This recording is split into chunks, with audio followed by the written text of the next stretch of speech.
Today we're taking a closer look at Blight Survival, especially the latest developer update from July. And I think this update was important because while the game has looked impressive for a long time, many people still weren't completely sure what the full experience would actually be like. We had already seen the brutal medieval combat, the infected creatures, the dark environments, and some very violent finishing moves. But short gameplay clips only show part of the picture. The biggest questions were about the structure of the game. Is it an open world? Is it mainly focused on story? How does a normal mission begin? And what are players actually trying to achieve? The new update finally gives us a much clearer answer. Blight Survival is being developed as a mission-based action horror game that can be played alone or with up to 3 other players. The story takes place in the no man's land between 2 kingdoms that have been fighting for generations. Even before the infection appeared, this was already a terrible place. The land is filled with dead soldiers, destroyed settlements, abandoned structures, and the remains of a war that never truly ended.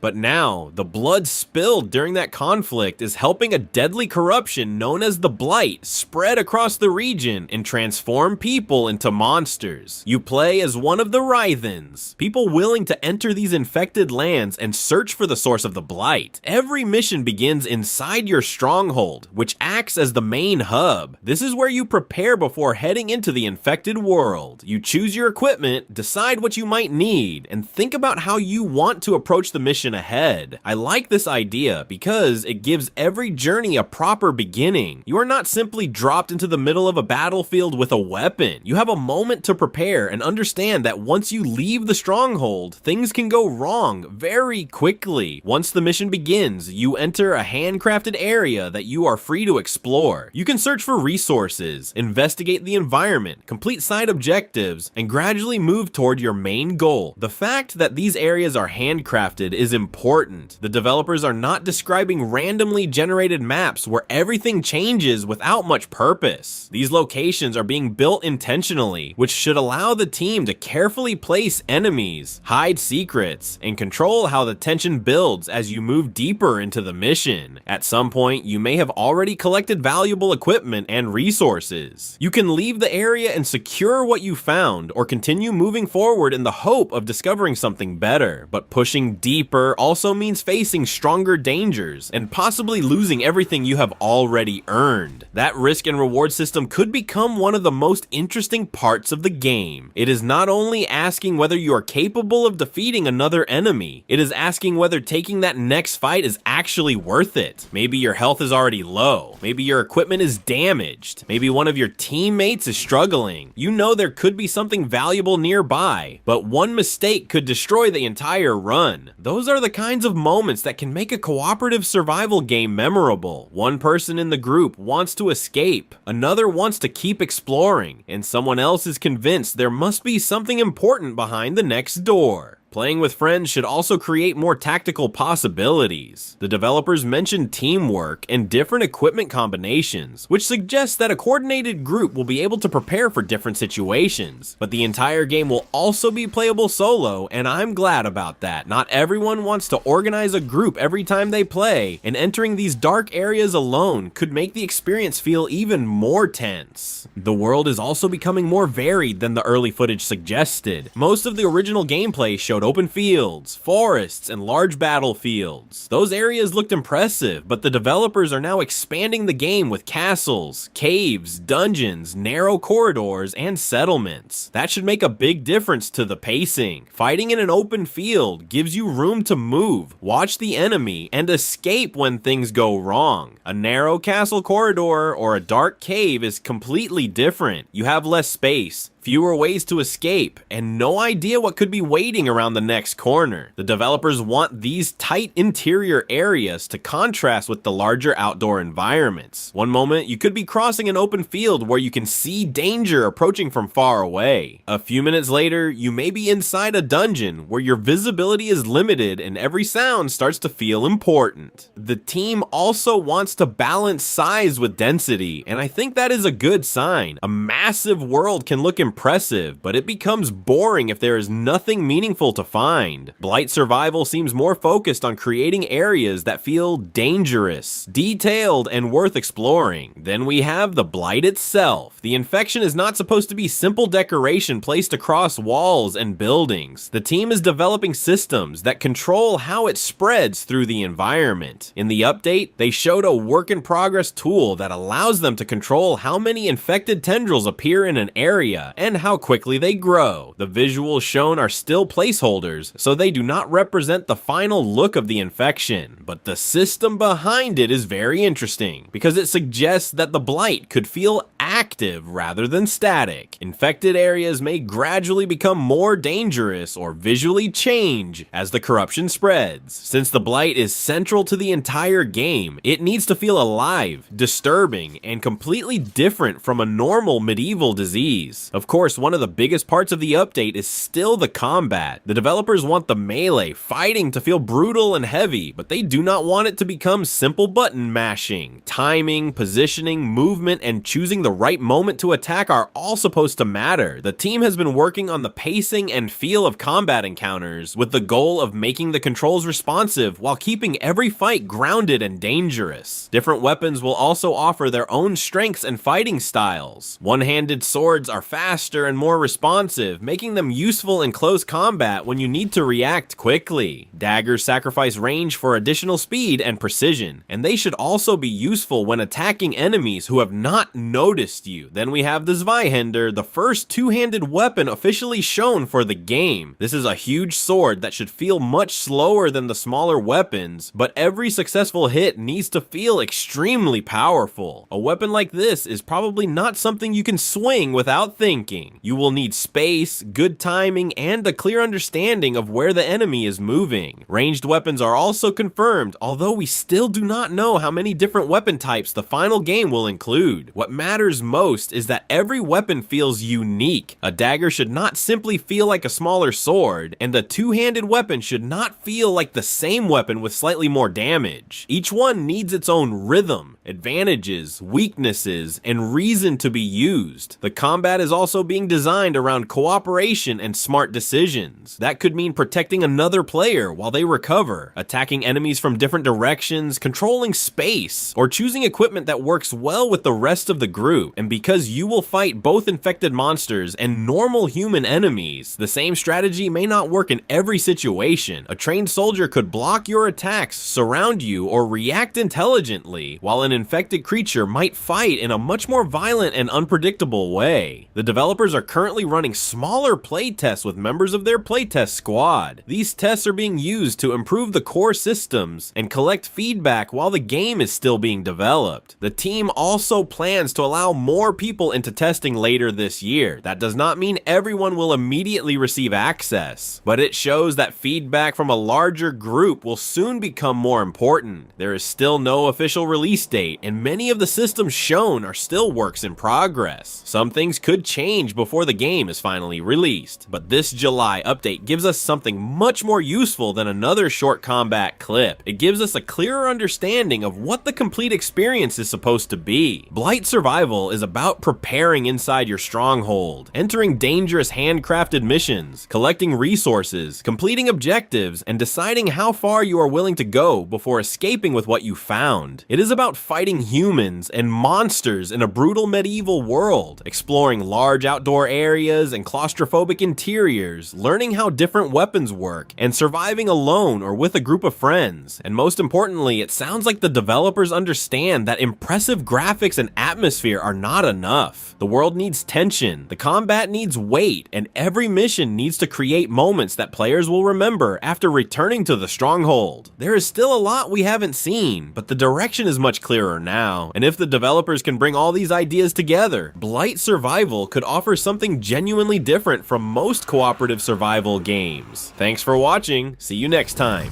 peace.